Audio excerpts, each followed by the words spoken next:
We are not just going to meet the recommendations of climate scientists by moving to 100% renewable energy for electricity and transportation by 2030 and decarbonizing our economy by 2050. We are also going to create some 20 million new good-paying jobs. You are listening to Radio Free Humanity, the Marxist-Humanist podcast. My name is Brendan Cooney. And I'm Andrew Kleiman. And on today's episode, we will be discussing the Green New Deal and critiquing the Green New Deal, specifically the recent Green New Deal proposal put out by Bernie Sanders. To hear more episodes of Radio Free Humanity, read more about the issues we discuss, or to join in the conversation, please visit Marxist-Humanistinitiative.org. And please also consider making a donation on the website there. While our podcast is hosted by Marxist-Humanist Initiative, the views expressed by the co-hosts and guests of Radio Free Humanity are their own. They do not necessarily reflect the positions and views of Marxist-Humanist Initiative. In just a moment, we will commence the main segment of our podcast discussing the Green New Deal. But first, we're going to take a moment to discuss some current events. Today, in the current events section of the podcast, we're going to be talking about a piece by Paul Heideman in Jacobin magazine entitled, "What Liberals Miss About Trump Country." The blurb summarizes the piece saying, "Liberal pundits look at Trump voters and see a monolithic mass of reactionary resentment, but class matters. Poor Republicans actually tend to hold progressive views on the economy." Heideman goes on to argue that liberal pundits have a unrealistic picture of the Trump base as monolithically reactionary, but actually that in reality, poor Republicans tend to have more progressive views on supporting social programs that might reduce inequality and other sorts of social programs. You know, when I first read this piece, my takeaway is that Heideman is putting forth the kind of argument you often might see in Jacobin, that by appealing to Trump voters with social democratic programs, we might actually peel off some Trump voters and win the election in 2020. Oh, gee, nobody in Jacobin would ever say such a crazy thing like that, would they? Right, so you can see how, because this is sort of the party line often in Jacobin, I assumed that was what the argument was making. But after we briefly talked about it, you pointed out that he actually doesn't come out and make that argument. Right. There is a lot less to this piece than meets the eye. Yeah, so we talked about it briefly. You sort of pointed out to me that he doesn't actually make that argument explicitly. So what exactly is he saying? Well, he says a number of things. First of all, he bashes the liberal pundits. Without mentioning that he's also bashing the social science research on which the punditry relies. And the bashing is basically the supposed attempt that they make to portray Republicans and Trump voters as a monolith, an impenetrable block. So that gets to the issue that you're getting at. You know, he says, they portray them as an impenetrable block. He doesn't quite say, though, they're not really an impenetrable block, but there are continual suggestions in that direction, and he makes a lot of, in my view, way too much of the fact that there are differences according to income level between Republican voters, essentially Republican voters. In other words, lower income Republican voters have different, less reactionary economic policy views on the whole than more well-to-do Republican voters. That's the fact underlying what he describes in, I believe, excessive terms. I wrote down some of the adjectives that he uses to describe this difference in economic policy views within the set of Republican voters. Contradictions, fractures, it's fractious, they're deeply divided, there are schisms, fissures, fault lines, chasms. That's a bit much when all we're seeing is a difference in policy views without any real indication that these differences in policy views are driving anything. They might be there and not that important in terms of, let's say, voting behavior. They might be there and important to voting behavior as a side effect or a consequence of other things. Right. Well, when you watch a Trump rally, it seems that there's no internal division at all within the Trump base. It's like a cult of personality, and either you're with Trump or you're not with Trump, and other issues don't really matter at all. Right. And in this piece by Heideman, he disregards what I believe the key point is that he's pointing to, which is the following. He's fairly late in the piece, he writes, he's characterizing a certain study, talking about, well, I'll just read it. He says, while Democrats differ between rich and poor on social issues and are united on economics, Republicans are united on social issues and divided on economics, with poor Republicans endorsing significantly more progressive economic policies than rich Republicans. Okay? So what this suggests to me is that what is holding the Trumpite base and holding the Republicans together is unity on social issues, and that trumps differences with respect to economic matters. Okay, so it's right there. Despite these differences on economic matters, they are united. And on what basis are they united? Social issues. So it's right there in this piece if one chooses to pay attention to it. Right. And it seems ridiculous to assert that just because some Republicans might support, say, Social Security or Medicare, that means they're going to be receptive to someone like Bernie Sanders, who is portrayed as a radical socialist. In general, you know, your Republican voters, your so-called, you know, Republican white working class voters and so forth, they're not in favor of welfare policies. Okay, but there is very strong support among them for Social Security and Medicare. In fact, more than in the general population. Okay, so they make a difference, and the difference comes down to what is, in their view, assistance to those who are deserving versus assistance to those who are not deserving. And a good deal of the hatred of the political class, the elites, has to do with this idea that, you know, these elites are getting their power by sucking up to, you know, and doing the bidding of those who are not deserving. And of course that has a tremendous amount of racial baggage going along with it, and, you know, immigrants coming in and supposedly living high on the hog and all of that. And it's not just, you know, answers to survey questions. A sociologist, Arlie Russell Hochschild, wrote a book called Strangers in Their Own Land, you know, based on very deep research. You know, she was in Louisiana, and she finally said, look, here, I'll tell you a story, you know, about what I think you're saying. And it was like people cutting in line. You know, we've waited in line for ours, we're not getting it, and here we see these people cutting in line, and we don't like it. And they go, yeah, this is what we're saying. So there are differences that are very pronounced, which are based on this notion of deservingness and not, and that's very, very much tied to race. Andrew, you wrote a book review called The Baselessness of Trump's Base, which is up on the MHI website. And it's a book review of the book called Identity Crisis by John Sides, Lynn Vavrick, and Michael Tesler.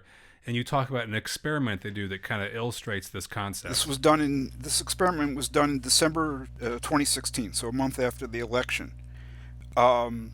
Half of the respondents, I'm quoting from the book, half of the respondents were asked whether they agreed or disagreed with a racially loaded statement. The statement is, over the past few years, blacks have gotten less than they deserve. The other half was given the same statement, except that instead of blacks, it said average Americans. Okay, and that they say average Americans has been shown by research to be implicitly synonymous, when people hear it, with being white. Almost 2/3 of Trump voters said that average Americans were not getting what they deserve, but only 12% said this about blacks. Among Clinton voters, there was no such disparity. Almost 2/3, 60-something percent versus 12% of Trump voters saying blacks are not getting what they deserve.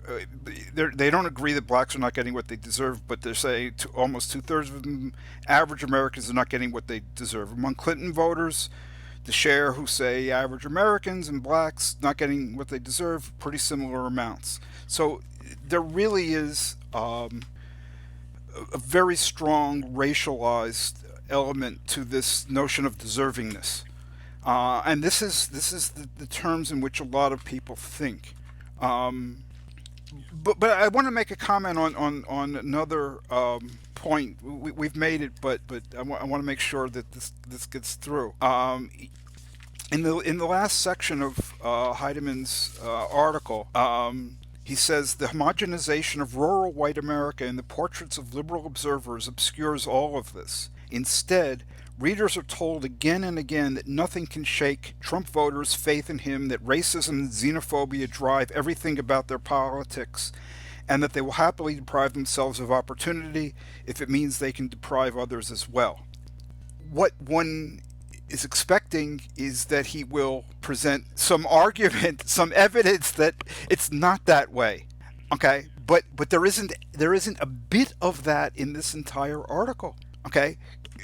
What is the evidence that something, especially some economic policy stuff, can shake Trump voters' faith in him? What is the evidence that their politics is not driven by racism and xenophobia? Where is the evidence that deprivation of others is not key to what they're about? Okay, he doesn't present any of that. Well, it seems like Jacobin's in a hard place because they've been pushing this line that social democratic politics are going to defeat the Republicans, but the social science research seems to be pretty consistent in countering that, and so they've sort of been left with this approach. This article really represents the swan song of this, economic distress brought about by neoliberalism pummeling the working class is what caused Trump to become president. That narrative has taken blow after blow, both because of the social science research that's been done to show what the motivations of Trump voters are, and because, you see Trump voters are certainly not getting any economic benefits from this administration, and yet his base sticks with him through thick and thin. That narrative is in tatters, and this is what one can salvage. This article gives you what you can salvage without actually lying. And it looks good, and it can induce this idea that, if the Democratic Party were to move into a strong social democratic direction, it could pull a at least substantial part of Trump's base away from him. You get that impression. Everything seems to be driving you to draw those inferences. But to his credit, the author does not go there. He does not actually say that. The question is, what is he saying in the end?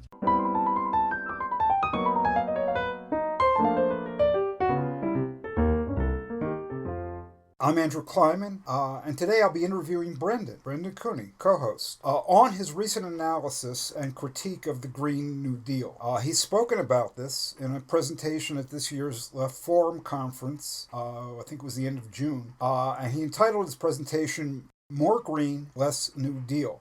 He spoke about the same subject at the Jacobin Historical Materialism Conference, also this year, earlier than that. You can watch the video recordings of his presentations in With Sober Senses, Marxist-Humanist Initiative's web journal, and the URLs are given in this episode's podcast page. And Brendan's analysis and critique of the Green New Deal is based on, and it's a concretization of, his 2017 essay, which he entitled Against Left Economic Populism. And that also appeared in With Sober Senses. And that essay of his later became the basis of one of the sections of MHI's, Marxist-Humanist Initiative, Perspectives document, which is entitled Resisting Trumpist Reaction and Left Accommodation. This episode's podcast page also gives the URLs to these documents. And Brendan's overall take on left economic populism, on which the Green New Deal stuff is based, that will be one of the issues I'll be discussing with him today, his overall take. So Brendan, let me begin with this term Green New Deal. We seem to have gone from 0 to 60 in about 5 seconds. One never heard of the Green New Deal, never heard anything about it, then the term was everywhere. And one result of this, I think, is that even though the term is now very familiar to most of us, not many of us are confident that we really know what the Green New Deal is. What is it? Can you provide a definition so that we can begin by at least knowing what we're talking about exactly? Yeah, I can provide a definition, although we should probably point out that the fact that the Green New Deal exists more as like a slogan and some loose aspirations rather than clear and concrete claims is maybe emblematic of some of the problems within it. And this lack of concreteness has obviously led to a lot of gross mischaracterizations from the right, but also some pretty loose and sloppy thinking and some kind of frivolous claims, I think, from Green New Deal advocates themselves. Definition of the Green New Deal, I would say that the Green New Deal refers to the idea that climate change can be fought against by an enlightened social democratic state that simultaneously fights climate change and inequality. And it pairs the rebuilding of our energy and transportation sectors, rebuilding them to replace fossil fuels with renewable resources, pairs that project with job guarantee programs, often with a claim to eliminate unemployment altogether. Green New Deal advocates call for unusually large amounts of state spending to both save the climate and eliminate inequality, while also claiming that the Green New Deal will be good for the economy. They always promise positive economic outcomes. And many claim that this spending will pay for itself. At the center of the Green New Deal is this assumption that battling climate change and inequality are intrinsically connected, and that a reboot of the New Deal will solve both problems. Okay, that's helpful. And I want to talk to you about that. Whether there's some intrinsic flow between those two aspects, between the environmentalism and the social democratic spending, or whether it's just like jammed together without any real tie between the two. But before we get to the economics of it, I want to go into the green aspect. You entitled your presentation More Green, Less New Deal. And this idea of more green in your title, it seems to me there's two possible meanings. One possible meaning is that you'd like to see more emphasis on the green aspects of the Green New Deal and less emphasis on the New Deal aspects. Okay, but there's another possible meaning, which is that the Green New Deal as a whole is in some sense inadequate, because it's not green enough. It doesn't do enough to address the environmental crisis. So my question is, which of these meanings, or maybe another one, what did you intend?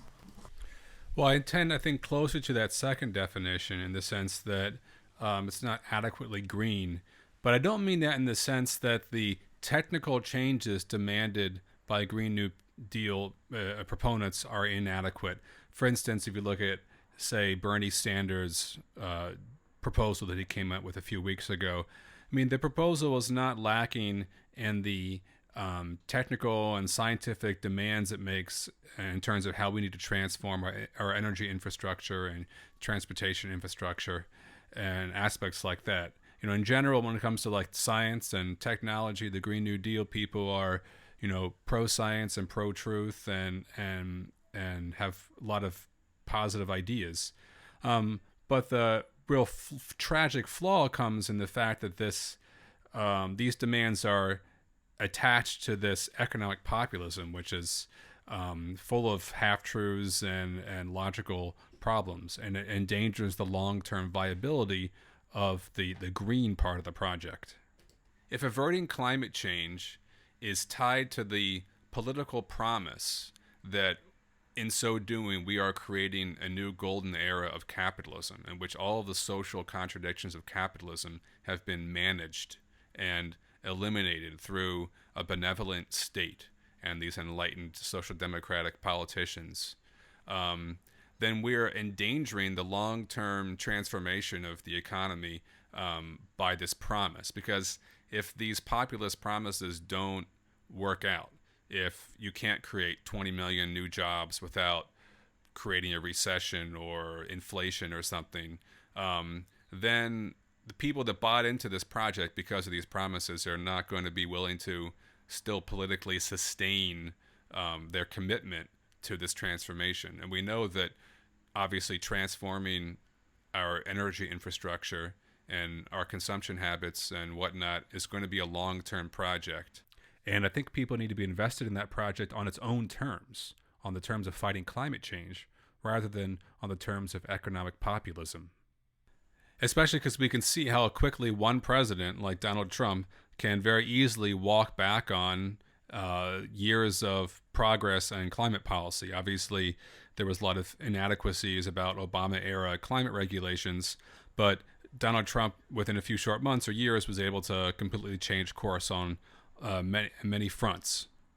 And that could easily happen again with a Green New Deal, where people become disillusioned, there isn't the economic miracle that was promised, and they elect some asshole like Donald Trump who walks everything backwards. So that's what I'm getting at with this title, More Green, Less New Deal. I think it's a setup, and it's a setup for the environmental movement to fail eventually. Right. And what I think I hear you saying is that the danger consists in the social democratic aspects of this being promised and not being able to be realized. Yes. It won't be achievable. And at that point, the people who have become mobilized, are green people. They want a solution to the climate crisis. When the promises don't pan out, they're going to turn off. Okay. Yeah. And that then gives a green light. That's a bad color. It gives some sort of signal to people like Trump and so forth that they can come in and roll things back and reverse everything. Yeah, because there are going to be other political options on the table besides just the social democratic one. There are going to be all sorts of authoritarian and militaristic responses to the global instabilities of climate change, and people could be attracted to those as well if they feel like they might gain some degree of safety for themselves. I hear you. Okay. I want to come back to that. At the beginning of your presentation, or near the beginning, you have another, I think, broader critique of economic populism. And I want to get some clarity with regard to that. You say that the Green New Deal is saturated in economic populism, a form of politics that takes the standpoint of capital. Well, first of all, what is it that you mean by the standpoint of capital, and what does it mean to take the standpoint of capital? The environmental movement has been condemned to an endless gradualism for decades, brought on by this pressure to do everything within the framework of a capitalist society. So, you can't be against logging because that's bad for the jobs of loggers, and you have to, if you want solar power and wind power to be widely used, well, you have to do it through the market by waiting for them to become more profitable than fossil fuels, and so on. It's a type of gradualism that has just marched us to the brink of destruction. So we know that type of politics and that type of standpoint is a dead end. The Green New Deal seems at first to be different because it involves planning, right? And everything's going to be done at once, so it doesn't feel gradual anymore. But if you look at the promises being made by the Green New Deal people, they're all really ambitious promises about the ability of these enlightened leaders to make capitalism this rosy paradise, where the economy is strong, where everyone has jobs, where the market functions smoothly. So it's all still framed within this perspective that these reforms must work within the framework of a capitalist society. So when I'm talking about the standpoint of capital, I'm talking about this idea that things aren't worth pursuing unless they fit within the rules of capitalism. And we know that capitalism, at its most fundamental core, prioritizes profit over human needs and profit over the environment. So this is a really contradictory and problematic orientation to take. Look, ultimately, capitalism has led us to this environmental destruction. It's not a socially conscious mode of production and a social system based on it. It's about, getting the most profit. So it's not even hard to understand why it would lead to such environmental disaster as we're seeing and down the road. And so we look at this, we say this can be solved, but it's not going to be able to be solved within the framework of capitalist society where, no, you don't care about the sustainability of life on this planet. What you care about is profit and accumulation and all of that stuff. So I don't know. How would you respond to that? What are your thoughts on what I was just getting at with regard to maybe the standpoint of capital is just thinking that we have to solve these problems within the capitalist environment? Another bad word choice, when in fact that's not going to be feasible in the end, and that we have to think beyond that. Yeah, I mean, environmental movements, you're going to have to start thinking beyond capitalism if we're really going to get through this, I assume.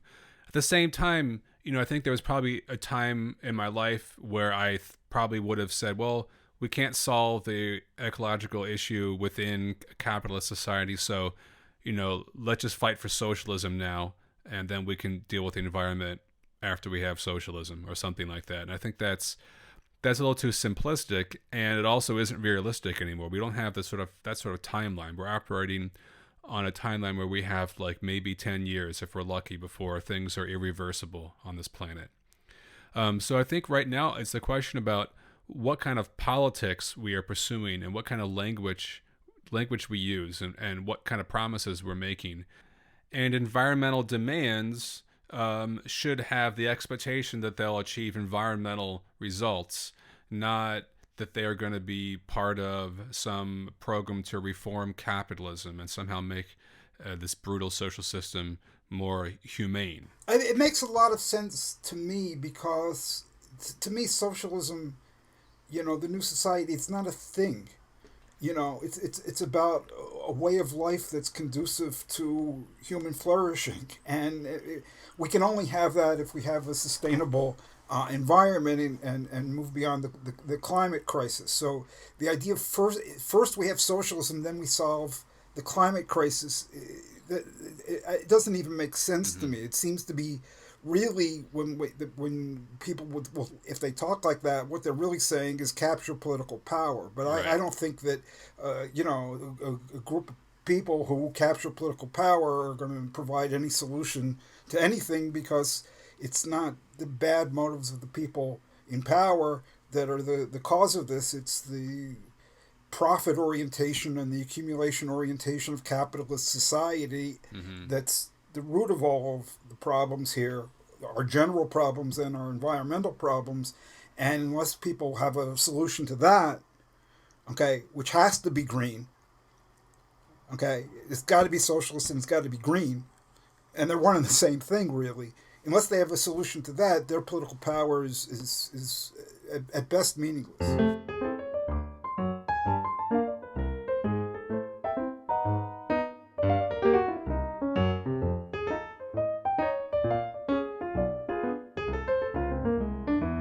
You also say that this economic populism that underlies the Green New Deal is a direct threat to the fight against climate change. When I heard you say that, it wasn't quite clear to me what you were referring to, but is it the thing that you were talking about a few moments ago, about people becoming disillusioned? Yeah, in the sense that the whole project seems set up for failure and disillusionment.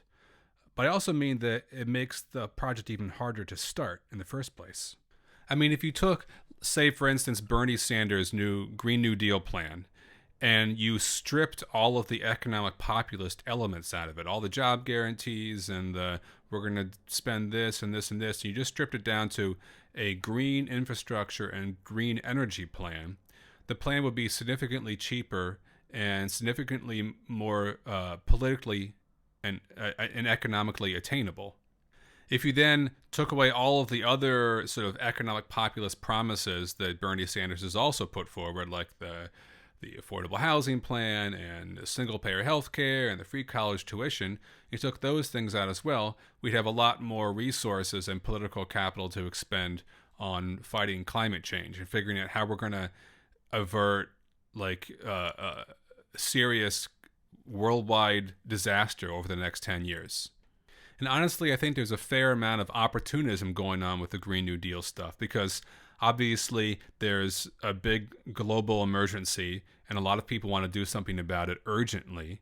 So it's a great opportunity to sort of hitch on your own agenda onto this other thing and to slip in your own social democratic agenda through the back door and kind of ride the coattails of this environmental movement. And so I think that's a threat to the fight against climate change too, because we just don't have time for opportunism. We need to be dealing with very concrete demands about how to eliminate our dependence on fossil fuels and rebuild our infrastructure around green technologies. We don't have time to be debating whether a job guarantee program is healthy for capitalism or not. We need to deal with these immediate, pressing, concrete concerns. And then I think, we need to also talk about some basic political demands for the era of climate change, like demands to protect the rights of climate refugees, curtailing authoritarian powers and sentiments in society, and of course all these geopolitical issues that are going to become front and center once some countries start transforming their infrastructures faster than others. You say that the way that the Green New Deal is presented is too rosy, it's overly optimistic. There's a vision that it's either a vision that will have a great future if the Green New Deal is implemented, or perhaps it's an overly optimistic vision of how we can fight and win the fight against the climate crisis. First of all, can you clarify what exactly you think is overly optimistic? And also, why do you think that the vision that they put forward is too rosy? What exactly is too optimistic about it? I think it's overly optimistic to assume that these enlightened social democratic leaders will just be able to create this rosy paradise on earth that will pay for itself. I think it rests on the false assumption that the social ills of capitalist society are the result of unenlightened or ill-intentioned leaders. And so if we just had better leaders with better ideas and better intentions, all the social ills of capitalist society would just melt away. They never state it explicitly, but I think it's implied, and it's meant to appeal to this this myth in our society that the New Deal created the economic boom of the 50s and 60s. There was a golden era of capitalism that we could just recapture if we could get back to the politics of the New Deal. Rid our mind of neoliberal thinking and start thinking like Keynesians again, and all of a sudden we're going to be able to replicate the economic conditions of the post-World War II Western economies. I think most economic historians would not credit the New Deal with having created the post-war economic boom, but it's a sort of a myth that continues to exist in the left. It's more likely that it was the massive capital destruction that happened during the war that paved the way for the economic expansion after World War II. It's also quite possible that era of rising wages and this emergent middle class and state spending enabled by this robust economic expansion, it's also possible that period was just a very small and momentary blip on the long arc of capital's history, sort of in an irregularity that can't just be recreated by fiat. And that's mostly what I'm referring to when I'm talking about this overly optimistic and rosy picture.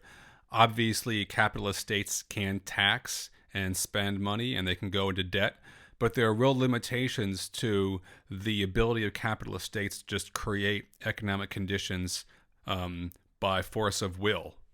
Right. This was the most interesting aspect to me in terms of what really convinced me when you were talking that it's overly optimistic. Not that it's what's not overly optimistic is, I think you're saying, is the idea that, some of these measures could do a lot to moderate, to dampen down, partially address the climate crisis. But what sounded to me incredibly optimistic was this idea of the pump priming where you John Maynard Keynes, I think, called it the widow's cruise, or maybe that was Koletsky, where you pour water out of the pitcher and it automatically fills back up, and you keep pouring, and the more you pour out, the more it fills up. This idea that it's going to pay for itself and create a boom. Okay, or actually it's the opposite. By creating an economic boom, this will pay for itself, because there'll be so much income, that even if you don't raise tax rates, there'll be so much more taxable income to tax, and it pays for itself. That to me, that's kind of like tied to almost all of these social democratic promises that I've seen over the years and decades. So you're saying that is a part of what they're doing, and do you see any evidence that in fact this stuff could pay for itself? Well, I don't quite have the confidence in my economic chops to make absolutist statements about whether certain revenue sources are equal to spending and make economic projections. But maybe we could just actually go through how Bernie Sanders says his plan will pay for itself and see if things make sense. Yeah. The fact, it's important if he says it'll pay for itself. This goes back to 2016, and Gerald, I think it's Friedman, the guy who analyzed his plans, Sanders back then, and it was very clear to me that Friedman just did not understand the basic concept of a Keynesian multiplier. He thought that it was something that permanently raised growth, and it's not. The stimulus ends the moment the funding stops, the boost stops. That's the way the Keynesian multiplier works, and he didn't get that. They've got this idea of jump starting some perpetual motion machine, and it's not the way anybody else understands economics, but.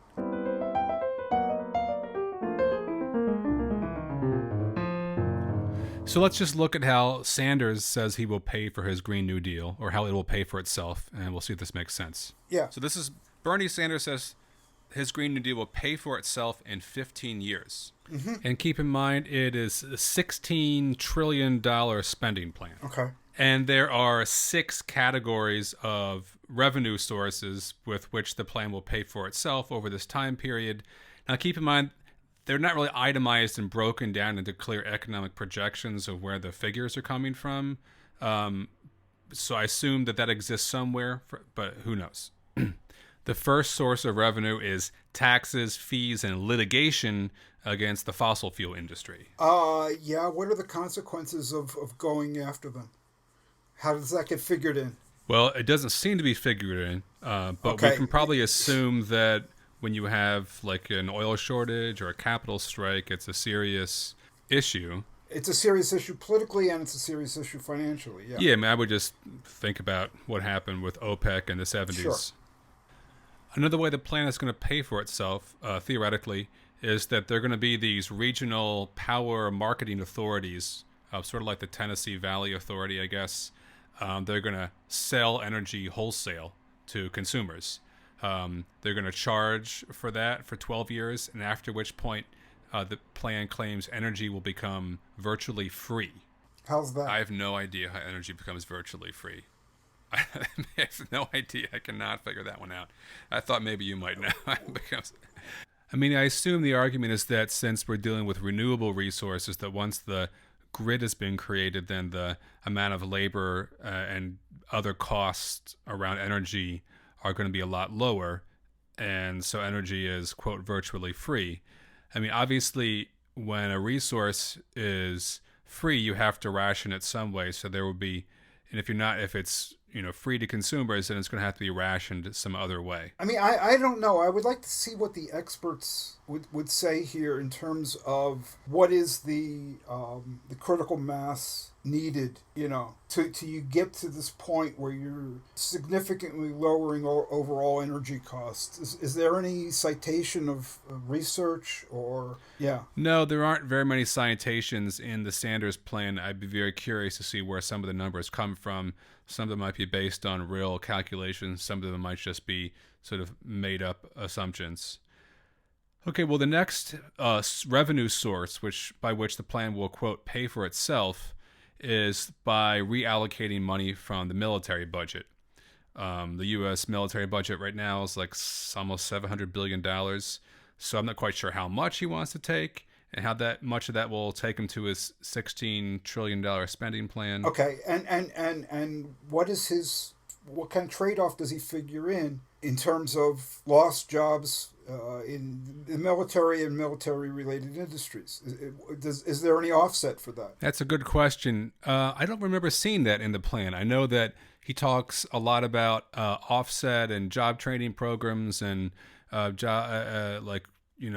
unemployment programs for people in the fossil fuel industry, but I don't remember a discussion of military and military industries. One would expect that if this were all being done in good faith, this and that you're going to have some realistic evaluation of the offsetting the losses of revenue elsewhere and so forth and so on. But unless I see those kinds of numbers, I would not even expect that they're there anywhere. They may be, they may not be.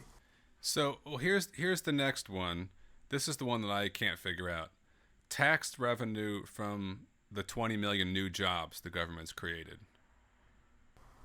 Mm-hmm. So the government creates 20 million new jobs, but then the plan says, this will pay for itself because we're going to tax those people's incomes now. Yeah. Does that make sense to you? Am I missing something? Okay, the government creates jobs. And by creating jobs, it's providing income to the workers? I assume that's what he means when he says he's creating 20 million new jobs. I mean, how else are they creating it? But except for either they're hiring contractors or they're paying the workers directly. Right. But basically they would have to subsidize the contractors who would then hire the people. Right. And take a cut for themselves. Right. And then the government's going to tax that money. So that can't be anything they would pay. What that means is instead of paying people $100, you're paying them $80. You're taking 20. You're keeping 20. So there's no that the taxing the new jobs cannot be a source of the plan paying for itself, right? There's no possible way that could work out. No. Okay. No, you're absolutely correct. Right. I thought maybe I was crazy and I was missing something. That was important. No. But it's important that we take our listeners through the economic logic of some of this stuff because people get very confused because they don't understand, and each piece sounds reasonable. But first of all, yes, just in terms of like economics 101 that everybody takes. When you boost taxes, that's a drag on the economy. That's not a boost to the economy. Spending boosts the economy. Taxation is a drag because it's a drag on total spending. Okay, first of all, there's that. But just think in terms of you hire somebody for $100. Okay, so you've created $100 worth of income basically by borrowing it. You're borrowing $100 from the future, and you're living $100 better off right now. Okay, but then you keep 20 of it in taxes. So instead of being $100 better off right now, borrowed from the future, it's $80 better off right now, borrowed from the future. So it's only packing 4/5 of the punch. This is not rocket science. Okay, good, because I thought either this doesn't make any sense or I'm missing something really important here. No, you're not. You're not missing a thing, man. No, it's ass backwards. Excuse me. So there are two more ways he's going to pay for this. The plan will pay for itself. There'll be a reduced need for welfare programs because of all the good-paying union jobs. Yeah. Okay, that's reasonable. Yeah. And then the final source of revenue is going to be taxing the rich and corporations, which I don't think actually counts as the plan paying for itself. And I've heard that critique of Sanders' plan that when he says pay for itself, he actually just means raising taxes on certain people. Paying for itself sort of implies that there's an economic growth happening and that tax rates stay the same, that you're generating extra revenue from the economic expansion. Yeah, it's not what I would call paying for itself when you're raising taxes on somebody to cover the cost. That it's not what I think of as paying for itself. Paying for itself typically means you're boosting output, you're boosting production, you're boosting income to such an extent that the additional tax revenue that gets generated from the additional income covers the additional costs of the program. That's what we generally mean by paying for itself. And raising taxes on the rich and corporations, good, bad, whatever you might think of it, it's not what is typically meant by paying for itself. Yeah, all right. And so those are the 6 categories by which he thinks the plan will pay for itself, however he defines that. And again, there's no breakdown. It's not like we're going to get this much revenue from this source and this much from another source. It's not sort of itemized anyway, but this is being touted as like the most thorough Green New Deal plan out there right now from the Green New Deal people. I mean, it's sort of been touted as like, finally someone's created the document. It's the most radical Green New Deal.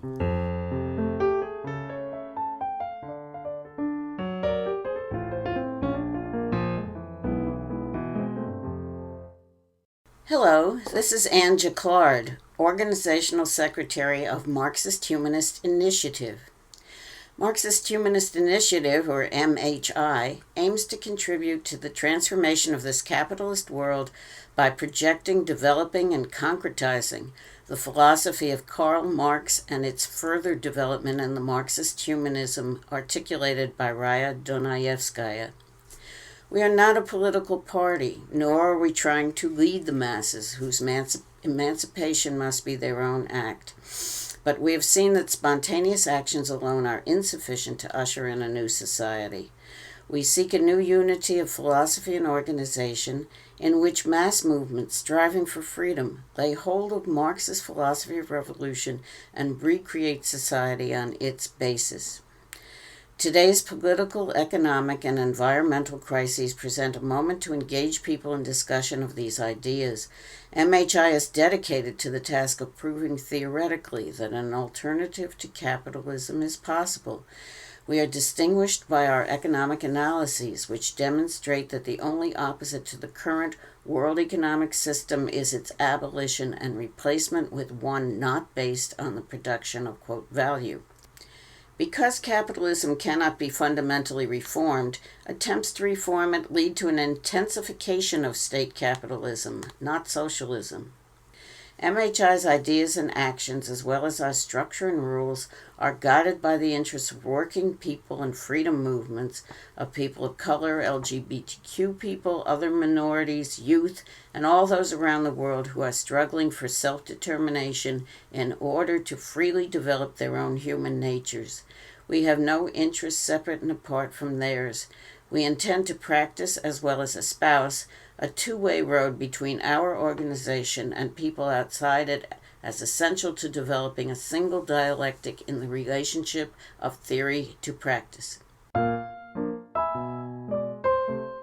I'm also pretty skeptical of this rosy picture of what happens when the government creates 20 million new jobs, and not just like workfare jobs, but skilled labor needed to build infrastructure that is paid a quote good wage and is unionized. I mean, if you have 20 million jobs being created, skilled workers, you're not just pulling from the unemployed pool of laborers, you're probably drawing from people who are already employed in various building trades. So there's an effect on the job market that is not really talked about here. Yeah, I mean, depending on the amount, and I get confused because sometimes they do this over a year, sometimes 10 years. This one is 15 years. How many jobs per year additional are we talking about here? I don't think he has it broken down into jobs per year. Right. I mean, it sounds like a permanent, at least for this 15-year period. Mm-hmm. It sounds like throughout this 15-year period, there's 20 million additional jobs. Yeah, that's the way it sounds. Yeah, which is somewhere on the order of a 7% increase in total employment in this country. We don't have, by normal estimates, that kind of oversupply of labor in this country. So yeah, you are talking about labor shortages, especially with respect to some kinds of skills. Yeah. But I'm very curious as to what exactly the political and economic implications are of what basically amounts to a job guarantee program. I mean, if you read the pages of Jacobin magazine, the Social Democratic, they're all Bernie Sanders supporters. There are people there writing articles about how great the Sanders Green New Deal is because it offers a job guarantee. They're more excited about that than the actually fighting climate change. And they, portray this as like the job guarantee as like this holy grail of leftist politics that all leftists are supposed to support because, once there's full employment, then it kind of kneecaps the capitalist class and the working class is emboldened. But it seems like there's a big difference between saying a job guarantee program is important because it's like a tactical maneuver in class warfare versus saying that this job guarantee program is supposed to be a net positive thing for a capitalist economy. So I addressed this issue in a piece I wrote 6 years ago that I called "Post-Work: Zombie Social Democracy with a Human Face?" ? And it was on the New Left Project website, which is defunct, but it's on the MHI website now with sober senses. And as part of this article, I looked at this. I responded to an article in Jacobin by Peter Frase. Frase. And the root of this goes back to a very famous statement by Mikhail Koletsky, who was a co-founder of Keynesianism. And I want to take you through what Koletsky says because it's shocking to me, but these people, the social democratic types, buy into this. Koletsky argues that under a regime of permanent full employment, the SAC would cease to play its role as a disciplinary measure. In other words, firing people. You wouldn't be able to have that threat of firing to discipline workers. The self-assurance and class consciousness of the working class would grow. Strikes for wage increases and improvements in conditions would create political tension. Then he says, it is true that profits would be higher under a regime of full employment. And even the rise in wage rates resulting from the stronger bargaining power of the workers is less likely to reduce profits than to increase prices. Okay, but so why don't the capitalists go for it if it's going to be more profitable for them? He says, but discipline in the factories and political stability are more appreciated than profits by business leaders. Their class instinct tells them that lasting full employment is unsound from their point of view, and that unemployment is an integral part of the normal capitalist system. End quote from Koletsky. Okay, I look at this and I'm saying, this is absolutely nuts. And okay, so, I mean, Koletsky might have had a bad day, but this has been repeated. You see it in the pages of Monthly Review. Peter Frase picks it up. Everybody endorses it as if it's a piece of wisdom when it's absolutely nuts. Okay, first of all, discipline in the factories is going to be eroded because there's no threat of firing anymore. Strikes are going to be breaking out all over the place. And Koletsky tells us that profits are going to be higher under such conditions? How is that? Does he think that the higher income from the working class means they'll be spending more and that will create more profit? They'll be spending more. Right. So that's the key to everything. Yeah. Okay, but how much what are things going to cost when there's no discipline left in the factories and strikes are breaking out all over the place? Right. Yeah. And how can you spend on stuff that doesn't exist because it hasn't been produced because you got strikes breaking out all over the countries. Right. All over the country. Then what's even more shocking to me is Koletsky telling us that capitalists are not profit maximizers. Mm-hmm. Right. The goal of business leaders is not to maximize profits, according to him, but to maintain their class rule. It's like, okay, why are they trying to maintain their class rule? To what end? Not to maximize profit? If not to maximize profit, then why do they care about class rule? Because they're mean sons of bitches? I mean, none of this makes any sense when you give it a moment's thought, but it's being signed on to again and again and again. So, if we were to have a boost in total employment in the United States of 20 million, I expect that the first part of what Kautsky is talking about would partially come to pass. In terms of strikes and Yeah, strikes, less discipline, labor unrest, but the profits being higher? No. Right. You don't get profit by people spending on stuff that they actually don't buy because it doesn't exist. Yeah. Because the factories, aren't producing because the workers are on strike, and the workers getting higher wages, isn't that going to boost prices? And if it boosts prices, that's the higher prices are just going to absorb the extra income. None of this makes a damn bit of sense. So okay, we've done a good deal to get at some problems concerning the realism, the achievability of what they're talking about. But let me go to what I think is the $64,000 question here. The $16 trillion question. The $16 trillion question.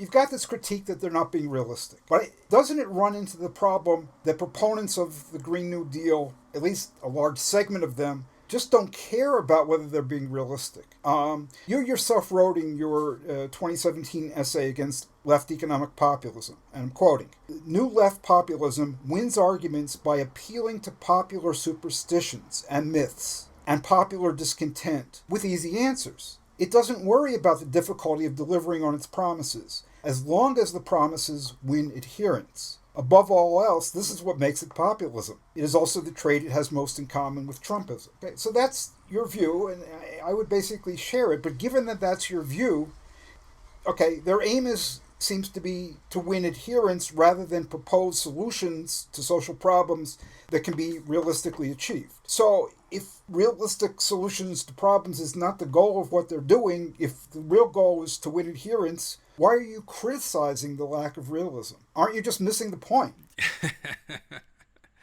I think maybe I am missing the point. Okay. Yeah. Well, I mean, you have to respond somehow. Sorry, You have to respond somehow. And the way they would say it is, look, we have to deal with, not just science, we have to deal with politics here. Yeah. And we're dealing with politics, and the main thing that we need is, to build the left, and we're rallying people around the left with aspirational claims. And you don't run for president by telling people what we can't achieve and what you're not going to do. The Elizabeth Warren line that everybody liked. Yeah. Okay, so we're doing it the right way. How would you respond to that? Just to give another example, in addition to that Elizabeth Warren quote, Bernie Sanders' Green New Deal proposal very much bears the mark of a campaign document rather than a somber policy proposal. It's meant to stand out and make headlines and be flashy and seem like the most radical because it has the biggest price tag and the most pages. And even though it's lacking in a lot of details like we've talked about and begs a lot of questions. But in order to address your, question of maybe I just don't get the point, because the point is to win adherence, I think that maybe we need to be talking about what the point is and what the goal is. Is the goal just to attract people to attract constituents to your party, or is the goal to actually solve the climate problem? We have so little time left to deal with this crisis, and the shit is about to get really real, really fast, and we probably can't even really predict how bad things are going to be. We're only going to be able to deal with this in a positive, humanistic way that's good for the society, rather than authoritarian ways of dealing with the problem.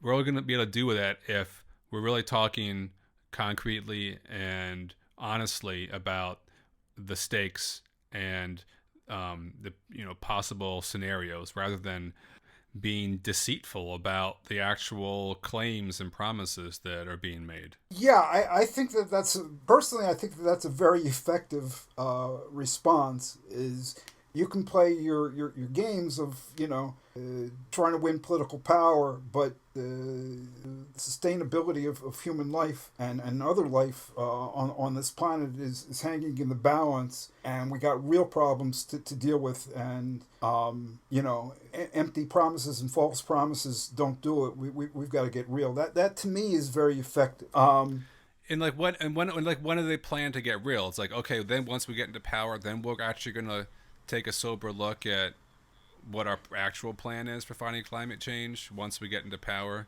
and we're going to make a new plan that's different than the one we've been talking about for the past 2 years. I mean, it just doesn't make any sense. Right. Well, that's the way this scam has been operating for decades upon decades, whether we're talking about climate change or whether we're talking about socialism or whatever. Put us in power, and then when we have the power, we can solve everything, and we will. Yeah, just trust us. Just trust us. It all work out, and it's really ultimately based on some idea of we have good intentions and we're enlightened, and the people who are now in power, they're the problem. They've got bad intentions and they're unenlightened. A lot of people see through this, including liberals. A few days ago, Ezra Klein had an article on Vox, his website, where he was criticizing this opposition to neoliberalism on these very grounds, where it was people were really saying, what's wrong with the neoliberals is they're bad intended, they've got bad intentions and they're unenlightened, and put us in power and everything will be fine. It's nothing to do with the political constraints or the nature of the economy. That's the problem. It's the particular people in power. Put us in power and everything will be hunky-dory. That seems to be the real, to myself, to Ezra Klein and to others, that seems to be what the bottom line is. But what you're saying in terms of getting real and them never doing it, that's very convincing to me. But in terms of talking to those people, I don't think that political opportunists and left first types, economic populists, I don't think they're going to be persuaded by arguments that are grounded in, here's what we have to do to save humanity. I don't think they're going to be persuaded by anything, that's coming from a revolutionary Marxist-Humanist perspective rather than a seeking power and gaining power perspective, no matter how cogent and correct the arguments are. So it's interesting to me that, in your presentations, you also make an argument that they might care to listen to more carefully, an argument that addresses their self-interest. It seems to me that you suggest that they, by lacking concern for the realism of what they propose, that might come back and bite them, might come to haunt them down the road, the fact that they're not concerned with the realism. Is that what you're saying? And if so, how might it come back to haunt them and why? I mean, if Bernie Sanders is elected president and lives long enough and has the political capital to put his Green New Deal into fruition, in addition to all his other big social democratic spending plans, and if there are negative economic consequences of those plans, inflation, destabilization of labor markets, what have you, and the people could easily turn against the Social Democrats and be disillusioned with their politics, especially in a situation in which, we only have a few years left to turn this climate crisis around, and we've been promised that the Social Democrats can pull it off. I mean, those people are going to be up against the wall if they fail. So you're going back to the point that you've made is if they gain adherence on the basis of the promises they make, somewhere down the road they're going to have to make good on those promises. And if they don't, people are going to go in the other direction, become disenchanted, and that is not only not good for them, right, in the end, but it's very dangerous because people become receptive to Trumpism. They become receptive to Fortress USA, keeping out environmental refugees and all of the rest. It could be much worse than it is now. Yeah. I mean, if you're going to measure the success of the Green New Deal on its ability to fight climate change, that's great. But if you're going to measure its success on its ability to create, paradise on Earth within the confines of a capitalist society, you're really setting up the environmental movement for failure. and there could be all sorts of really negative social consequences that arise because of that. Again, going back to your presentations, you say in them, and I'm quoting, there are many on the left and within the environmental movement who think that it is more important to try to woo Trump voters with populist economic proposals rather than fight Trump and Trumpism head on. Can you give any examples of people like this, let's say within the environmental movement? Sure. Well, in one of my presentations on the topic, I brought up a passage from a policy document by this group called Data for Progress, which put out their pitch for a Green New Deal a year or two ago. And in this section, they're talking about polling data, where they were polling people about their opinions about some sort of green job guarantee program. And they say that when they framed their questions around this green job guarantee, it, quote, elicited far less opposition from Donald Trump voters. 35% of Trump voters supported the green job guarantee, and 36% opposed, blah, blah, blah, blah, blah. And they go on to say, this indicates a green job guarantee can help progressives draw support from typically unsupportive voters, end quote. By which this all basically means they think that they can win Trump supporters by bribing them with jobs. And like I said earlier, I think this just represents the most naive reading of our contemporary political situation. There just aren't swing voters who are going to leave the Trumpite base because of economic populist projects presented by the left. And it's really dangerous to frame our politics in terms of trying to appeal to this authoritarian, nativist, misogynistic base.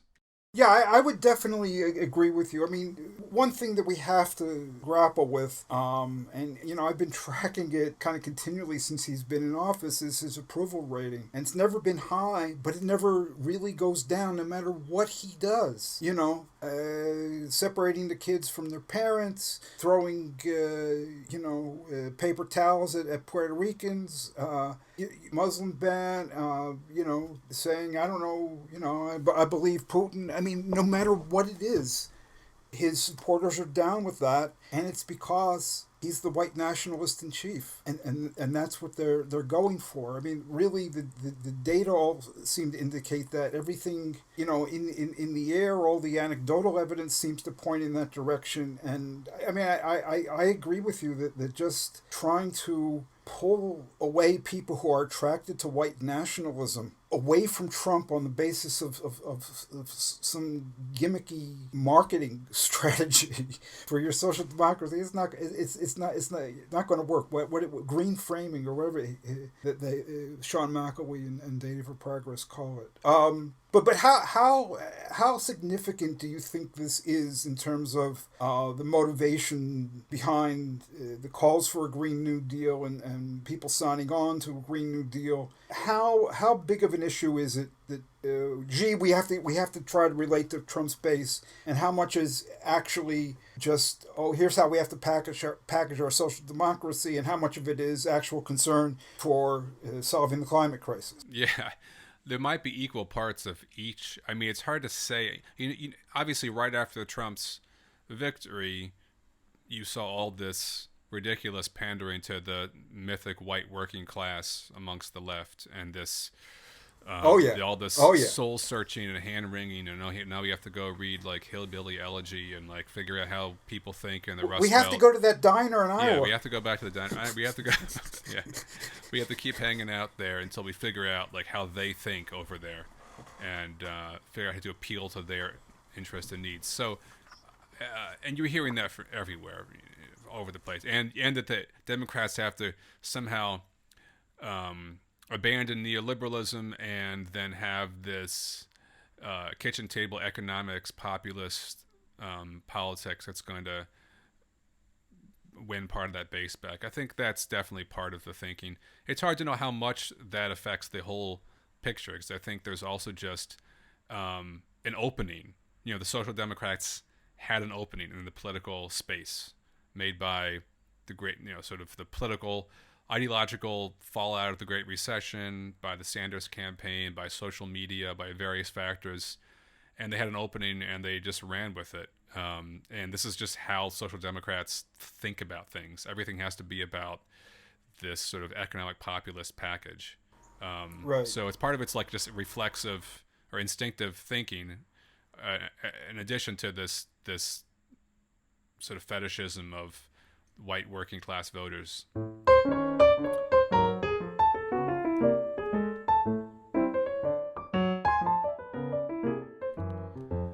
That is all the time we have in this episode of Radio Free Humanity. Thank you so much for listening. Please visit Marxist-Humanist-Initiative.org to listen to other episodes and to leave comments. We love to hear comments and discussion from our listeners.